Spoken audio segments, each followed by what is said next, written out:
It's your boy Blackbeard. I'm back. What's happening? Major salute. Real 100. Major salute, man, to all the people, the ladies and gentlemen in the Midnight Mirage, everybody fucking with this, man. All the loyal subscribers and loyal viewers that's been here for a while. One love, salute to you people. And all the new people that are just now coming across the Midnight Mirage, salute, one love to you people. But basically what we doing is we just always searching for the objective truth. And we're trying to do our best to leave how we personally feel and what we personally think out of the way so we can get to the root of things. All right? So today in this tape, it's going to be very, very laid back, very informal, very relaxed. And we're going to just talk about a few things. We're going to talk about this current climate that you indigenous American men are living in. And also what I want to do is pour into you guys self-esteem and pour into you guys confidence and pour into you guys heart energy a little bit. Pour into the part of yourself that you need to believe in yourself when you're going through some hard times and you being, tested. That part of you that can put up that resilience and that defense that can keep you strong, that can give you that endurance and that stamina, and that can keep you mentally sound and emotionally pure, within all that chaos and all that wreckage. I'm pointing to that part of you guys right now because that part of your soul, that part of your being, that part of your mind, that part of your body is very, very important, very, very pertinent, very, very relevant. All right. And that is what's going to allow you to survive in all the things that are going on. Okay. You guys are about to start seeing the materialization and the crystallization and the condensation of a lot of the things that I've talked about in previous tapes, okay? When it comes to the betrayal, all right, from this so-called black female, some of you guys been seeing this lately, all right? And you've been seeing deeper into the rabbit hole of their pure mindset, all right? What they really, really think and what they really, really feel, all right? So we're going to use this tape, man, to basically do that, man. There's going to be some kickback type shit, but, that's the whole goal, is to put you brothers on the right path, help you see the right things, all right? So the first thing I want to talk about is that you men have to get to the emperor status. And the emperor status is something that is within you. There isn't a certain amount of money you can achieve to get to the emperor status. The emperor status comes from manhood, and it comes from you being tested in the wilderness of Malkuth, or the wilderness of the earth, all right? So what you have to do is you have to trust your own inner spirit, your own inner soul, when you are, in any kind of trial or tribulation, basically. Because that is nothing more than a playground and an opportunity for you to pull that emperor part out of you, all right? Now, something that I want you guys to realize too is that part of being an emperor is not only are you going on a conquest and you are obtaining new resources and you are putting your flag down, but you also have to stay mentally and emotionally connected to your family members who are back home. So let me give you an example. Let's take our Muslim and Yehudi ancestors who went up into what's known as Southern Europe, all right? And they created these kingdoms in Southern Europe, Central Europe, etc. On a lot of these conquests, you have to remember that a military usually will go, and sometimes there's women in the military, or at least that's what you all are probably used to in the modern world. But probably more in some of the past times, some of the military conquests, they weren't really bringing women from their own nation with them, all right? So it was usually men going and they had their resources, probably whatever nurses and medics and things like that were involved. Of course, they were there.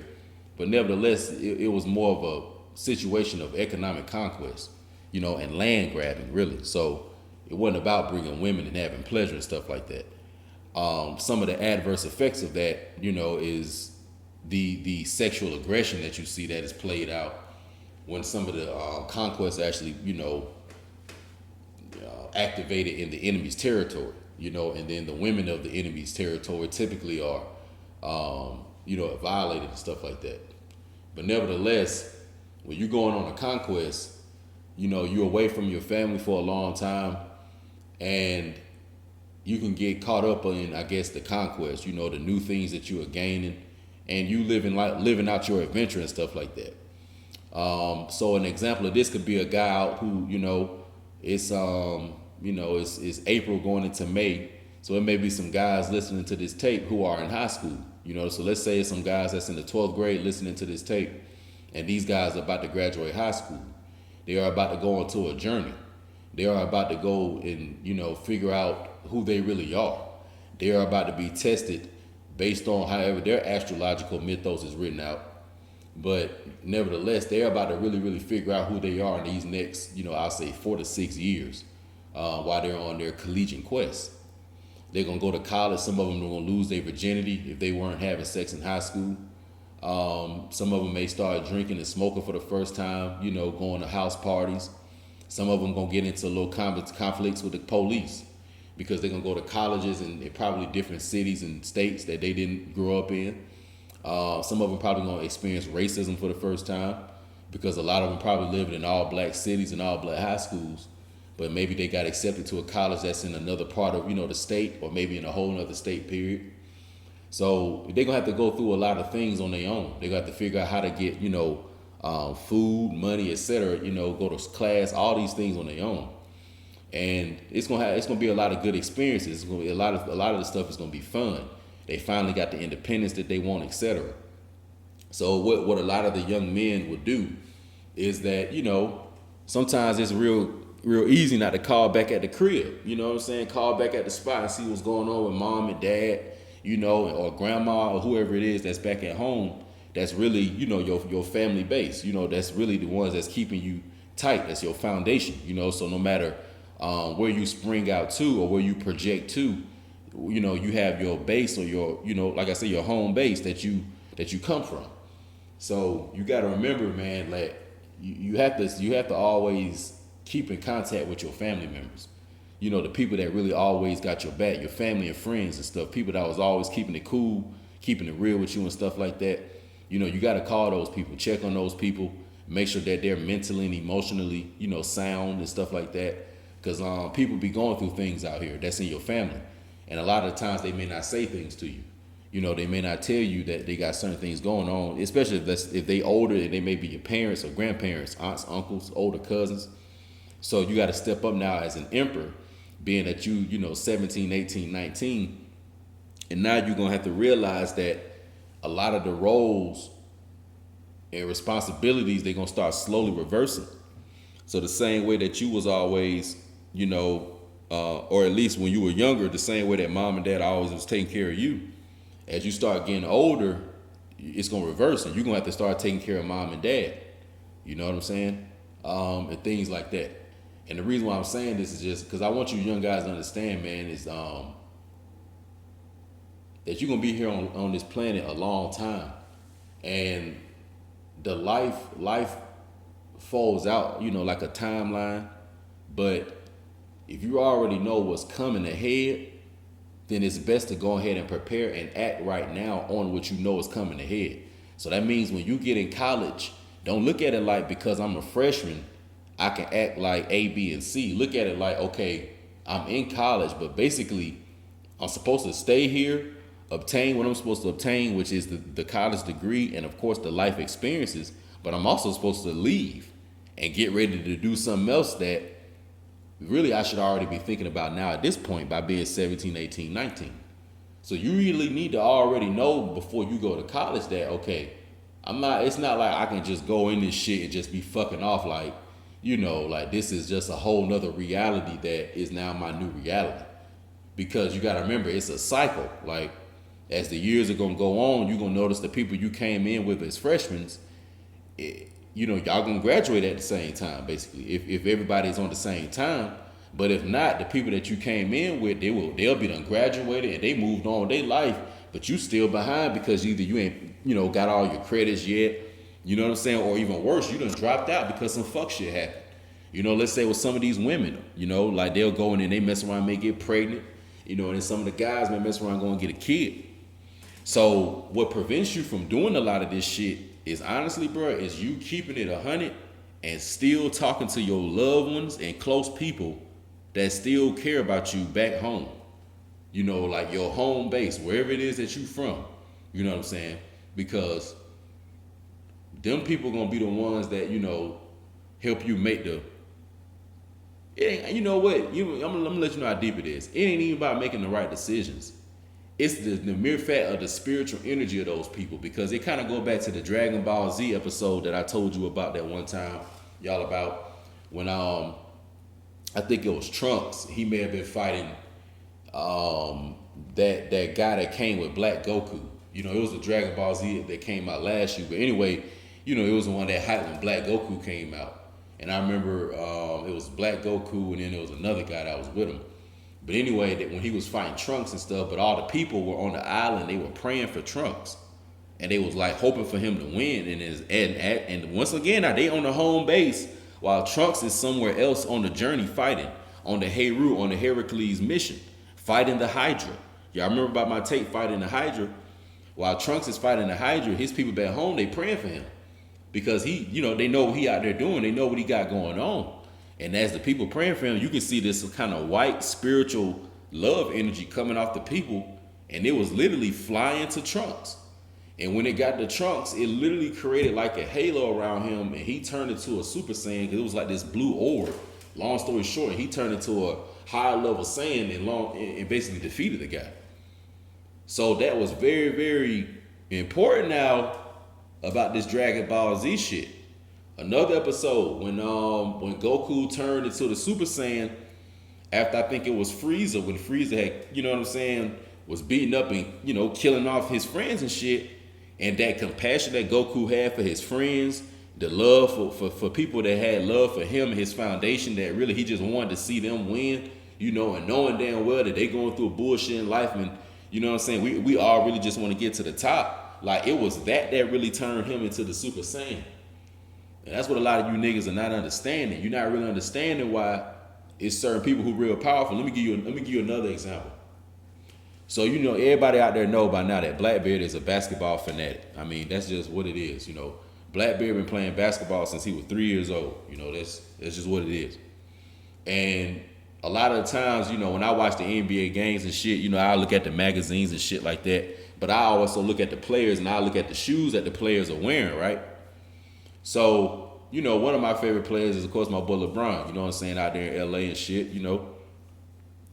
And I'll look at LeBron's shoes. And I'll notice that on his game shoes, he always write his mom, his wife, and his children's names on his shoes. That's some very powerful shit right there. Let me repeat what I just said, y'all. When I was looking at this man LeBron James shoes, on his shoes, it looked like he write his mother's name, his wife's name, and his children's name. And it was like some other little shit, you know what I'm saying, that he was writing on it. Basically like, you know, saluting his family. And I was seeing he was doing it on multiple pairs of his shoes. So all his game shoes, he was writing it on that shit, you know, and he was playing in it. That's some very powerful energy on that man's body for him to acknowledge his family. You know what I'm saying? And be using that as a, you know, once again, he's on his journey. Yeah, all the people out there looking at him on the stage, but, you know, every time he tie his shoes and shit like that, when they may be losing a game, or, you know, niggas in the crowd yelling at him or something, or he may even feel like quitting or something or whatever. He may see his daughter or his son name on his shoe or some shit like that. You know what I'm saying? It make him go out there. Next thing you know, this nigga going ham, and he pissed off now, and the nigga got a deep ass frown on his face. He turned into that real crazy Brian that we know. So the real question is that, well, what's really motivating him? And it's stuff like that. You know what I'm saying? So part of the Heru mythos is that the Christ energy and a lot of his inspiration and motivation, it comes from the real people in his life. Because I'm going to tell y'all, man, at the end of the day, that's really the only thing that matters. And no matter what you do in your life, you know, if you just keep that as a principle, You know what I'm saying? You spiritually, you'll always be straight. You'll always be protected. Everything gonna be official. Everything gonna be genuine. Everything gonna be authentic. You're gonna always attract good people in your life. I'm telling you, and you can always have abundance. Everything will be good. It's the reason why in the Yehudi 10 Commandments, one of them say honoring your mother and father, and your days in the land of the Lord will be long. You know, so what is that saying? Basically, what it's saying is that when you honor your mother and your father, when you honor your foundation, you know what I'm saying? When you honor your ancestral lineage, because they care about you too. You gotta look at it like the things that they were doing, they were thinking about you. You know what I'm saying? So when you honor that, that's going to create a synergy. It's going to create a connection. And whatever it is you're doing, you're going to have a lot more power when you're doing that shit. I'm telling you, because I fucking know this shit. I'm telling you, like, this is how the shit works. I'm telling you. And even like the shit like LeBron was doing, like, you can do shit like that. And LeBron not the only one that do it, because when I was younger and shit, niggas always used to write on their basketball shoes and write on their cleats. All my niggas that play sports, y'all know about that shit. And if you go and look at a lot of niggas' shoes and cleats, they write their mom, their brother, their sister. You know what I'm saying? If them boys was orphans, they may have had a coach that adopted them. Them the people names that they write on their shoes. You know what I'm saying? And see, and what I'm saying right now, man, about that shoes and that shit, see, this is only something that niggas that done played sports, you know, only niggas that done played sports know this shit. You know what I'm saying? And I'm talking about, you don't even gotta be playing no professional shit. Like, you can be a nigga going to LA Fitness. You can be a nigga going out to the local recreational gym, nigga. You could be a nigga in the backyard, you know what I'm saying? With a few niggas down the block. Like, just do what I'm saying. Like, just go find you a black Sharpie, and on your basketball or on your football or on your soccer shoes or on your baseball shoes, whatever sport you play, write people that you care about name, like either on the bottom of the shoes or like just somewhere like on the shoe. You know what I'm saying? Small or some shit like that. And you gonna notice like some shit gonna change. You know what I'm saying? Some shit gonna change. And even when you all doing business shit with big money, you know, have them people's names on your heart and on your mind, you know. It just be, use them as your motivation and as your inspiration, you know. So that's how you do this shit as an emperor. You gotta have a mafia type of mentality. You gotta be thinking about everybody, you know. You do. You gotta be thinking about everybody. All right, so that's the first part that I want to talk about on this tape. The second part I want to talk about is kind of just talk about the climate that we living in, man. We're living in a climate where you so-called black men, you know, you're going to have a lot of internal value. You're going to have to know what it is that you bring to the table for yourself. Not for no woman, but for yourself, you see. So you know how when you're dealing with a woman, she may say, well, what do you bring to the table? To hell what she's saying. How about you go and look in the mirror and ask yourself, what is it am I bringing to the table to myself and for myself? You know, and then if I want to help some people with whatever it is that I get from this shit, cool. But you need to be really looking in the mirror and saying, what is it that I bring to this earth? What am I good at? You know what I'm saying? What kind of products can I create? What kind of services can I provide, really? When I was in school, what were my favorite subjects? What were the subjects that I disliked? You know, when I used to read books, you know, in my free time at the library, what kind of books was I going to read? And really look within all that stuff. You know what I'm saying? So the second part of this shit too, man, is that you guys need to really look into you all's past, your childhood, you know. Use that as an inspiration and as a motivation. What were you inspired by as a kid? You know, I'll give you some Blackbeard shit. Like, when Blackbeard was little, nigga, Blackbeard was a wrestling fan. So not only was I a basketball fan as a kid, but I was a wrestling fan. You know what I'm saying? WWF, WCW, all that shit. But my favorite wrestler of all time And I'll never forget when I first saw him. When I first saw this guy, I just thought he was just the coolest motherfucker ever. But it was the Undertaker. You know, and for all my niggas out there that know wrestling that grew up in the 90s, you know, especially like early 90s wrestling. And that's another thing too. See, I didn't grow up off of like the Fugazi wrestling. Like, I grew up off of the original shit. Hulk Hogan, Ric Flair, you know what I'm saying? Jake the Snake, Doink the Clown, Razor Ramon, you know what I'm saying? I mean, fucking, you know, Cactus Jack, Dude Love, Mankind, Kane, you know what I'm saying? You know, the all old Vince McMahon, Shawn Michaels, DX, Bret Hart, Owen Hart, you know what I'm saying? My nigga Chris Benoit, the Wolverine, you know what I'm saying? All that type shit. The Harlem Heat, you know what I'm saying? All that, Mark Henry, you know, all that shit, man. Blackbeard was on all that. And it wasn't even the fact that, honestly, I don't even remember if I even knew it was fake or not. It really didn't even matter to me. It was just the fact that, you know, of course it was aggression, you know, on some gladiator shit, but also it was the fact that I could use my imagination. So honestly, that to this day, the young Blackbeard and the shit that he used to like, I still use that as inspiration. You know, when I used to watch Power Rangers, you know what I'm saying? I remember I used to come home from school, me and my brother, and the first thing I would try to do is hurry up and go watch X-Men. And because back in the 90s and like Spider-Man, they would have the to be continued shit, right? So niggas was always trying to hurry up and get home from school so they could see that. So I wasn't really trying to change clothes and wash my hands and do all that shit my mom would want me to do. But, you know, my mom would make me go and change clothes, and she would say, go put some kick around clothes on or whatever. And then, you know, I would do that and go watch Power Rangers. You know what I'm saying? You know, the Black Ranger, that was my nigga, you know? And I still use that as inspiration, you know, just how it used to make me feel as a kid, how it used to make me feel happy. You know, I used to be happy when I used to look at that stuff. Like, I mean, I had no care. I had no problem in the world, man. Like, and believe it or not, even though I'm a grown man now, and I have bills and things, and, you know, things I have to deal with in the world as a grown man now, especially as a grown so-called black man. But believe it or not, because that spirit, that child spirit is inside of me, I can still be that young Chaz now. In the same way that just not having a problem and a care in the world is, I still have that feeling.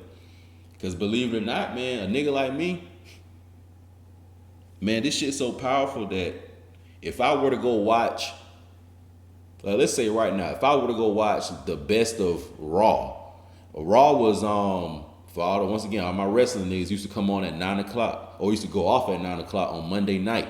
It was Monday Night Raw, you know, the wrestling shit, right? I'm talking about the Stone Cold Steve Austin, like all that shit. Yeah, like all that. The Rock, you know, like all that, the People's Elbow. If I were to go and watch like that, just the volume 1 of that shit, and it may just show the history of Raw, you know, all the wrestlers and, you know, just but of the 90s, my body would get so much chills and so much goosebumps, and my hands would start sweating so much, and it would be so much tingles and shit, because it would put me back in that feeling of when I was a kid, you know? I remember when my dad took me to see Raw, you know what I'm saying? My dad took me to like live to that shit, you know, me and my brother. You know, I tend to go back to my childhood memories of the times when I used to feel the most ultimate good feeling, you know? So that's another thing that you guys can do. Go back to your childhood self, really. And I've talked to y'all about that. Because the childhood self is simultaneously with you now. And it has no problems, and it knows no problems. And it also don't give a fuck about nothing. Don't give a fuck about not being, you know, having all the money now, or having all the women now, or all that other shit. You know what I'm saying? Because at the end of the day, you know, you niggas gonna get all that, man. Y'all gonna get the money, y'all gonna get the cars, y'all gonna get the women, y'all gonna get the homes, you know what I'm saying, the thousands, the millions, man. You know, niggas gonna get this shit, man. You know, all it take really, man, is just some, it just take really just really being thankful for the everyday and being patient at the same time. whatever it is you're supposed to be doing the day you wake up, excuse me, just really doing that, man, and not making it complicated. But besides that, man, just not really, excuse me, not really stressing yourself out, man. Don't be worried about shit, Don't be worried about shit. And this is just a real, real important tape because, we're in the springtime. We're dealing with that Aries energy, the spring equinox energy, get ready, the Taurus energy, you know what I'm saying? So-called Passover energy, This is a time you're supposed to be rejuvenating yourself. And the child spirit is what does that, you see? The child spirit is what rejuvenates yourself. So at this point, your sun, you know how the sun comes out in the springtime and it helps all the grass grow, it helps the trees grow, it helps the flowers blossom, etc. Your childhood memories are going to be that springtime sun to your insides and your inspiration. So that means that whenever you think and feel about your childhood memories, that's going to help you blossom. That's going to help your internal trees grow. That's going to help your internal, flowers blossom. You know what I'm saying? Your childhood memory. So that is the inner sun. When they talk about the inner sun and the esoteric and the occult world, the inner sun are certain memories that are stored and encoded in the DNA and in the genetics that bring back pleasurable feelings, let's say, and light, really energy, pleasurable energy, memories that bring back pleasurable energy, experiences that bring back pleasurable energy. That is what the inner sun actually is. Because doesn't a sun light something up? Doesn't a sun bring energy to something? Doesn't a sun bring joy to something? Doesn't a sun allow something to grow? Well, the same way that your childhood memories, when you didn't have no problems and you think back to those times when you used to just ride your bicycle or do whatever it is you used to do. Now, I'm going to tell you another thing Blackbeard used to do as a kid. Me and my little brother, salute to him. He probably going to hear this shit. But when we used to be playing Sonic the Hedgehog on Sega Genesis, or Mortal Kombat. Like, I'm talking about when this shit first came out. We had this shit when it first came out. We talking about we was the generation that this shit was marketed to, the first generation. Like, we some early 90 babies. You know what I'm saying? Early 90 babies. You know what I'm saying? But, just going back to that shit, thinking about that. Just look at this shit. Like, for everybody who saw my previous tapes where I was talking about Genghis Khan or Temujin, the Asiatic, and I talked about Shao Kahn from Mortal Kombat and how Temujin or Shao Kahn and Genghis Khan is the same archetype. The character Shao Kahn is based off of Temujin in real life. But I would have never thought as a child, as I was sitting there playing that game, being what? Fucking 4 or 5 years old, 6 years old or some shit like that. I would have never thought that I was going to turn around as a grown man and now I'm actually studying the history of the same guy on this video game that I'm trying to get to the top of this ladder to fight. Like that shit just is crazy to me because a lot of the times, man, my mind is in multiple places at one time. I may be sitting here right now at 4/20/2019, but I can look back at that 1993 Blackbeard, that 1994 Blackbeard, that 1995 Blackbeard. And I tend to look into his thoughts and his feelings and just merge the two and bridge the two. And that's what you have to do. You see? So you have to achieve the things that your childhood self wanted you to do. That's why your inspirations and motivations lie. Because that is your holy guardian angel. That's where everything is encoded. I think your childhood, man, that's another thing too. You know what I'm saying? Like, everybody's childhood is different, and everybody may look at their childhood different. You know what I'm saying? So I can't speak for everybody, but this is just how mine was. You know, um, it was very mythological, like I guess, you know, and it provided me a lot of inspiration because by the time I got to be a teenager, of course, that's when all that stuff stopped. You know, middle school, that's when shit get real. But man, it was almost like this, man. From the years of 0 to 10 years old, that shit felt like 40 years. And from the years of 10 to 20 years old, you know, of course, that's just so-called 10 years, man. But I'm not gonna lie to y'all, man. From being a child, a baby, from 0 to 10 years old, that shit felt like that was like 40 or 50 years, man. That was like the best time, some of the best times. And honestly, man, and them times they live on now. So I just felt like this was very, very important, man. This is like a real spring equinox, Aries, Taurus, sun energy tape. You know, this is a sun energy tape for you guys insides. And the childhood memory is the inner sun. You see, the childhood memory is the inner sun, provides the happiness. You know, it gets rid of the pain that you feeling right now. It get rid of, you know, it get rid of all that bullshit that you may be going through right now. You know, the crying that you may be, you know, having to do every night from the shit that you experiencing now, man. You know what I'm saying? I already know how I feel, you know. Blackbeard, you know, may have a night where he may cry from something. You know what I'm saying? Because shit get hard, you know. It don't matter, you know, Superman cries sometimes. You know, even Batman cries sometimes. He just does it when nobody's around, you know. But it's the childhood. It's those childhood times, man. You know, when you never when you just didn't know about none of the problems. When you just was riding your bicycle, man, and you know everything was cool. You know what I'm saying? Like you ain't know that it was motherfuckers out here raping people, killing people. You know, forcing people to go to work so they gotta pay bills. You know what I'm saying? And if they can't pay the bills, and they gotta be homeless and all this other shit. But you know, but they may not even be a bad person. You know what I'm saying? I don't know, man. That's just what I do, man. And it allows me to just press forward because as I get older, I feel younger.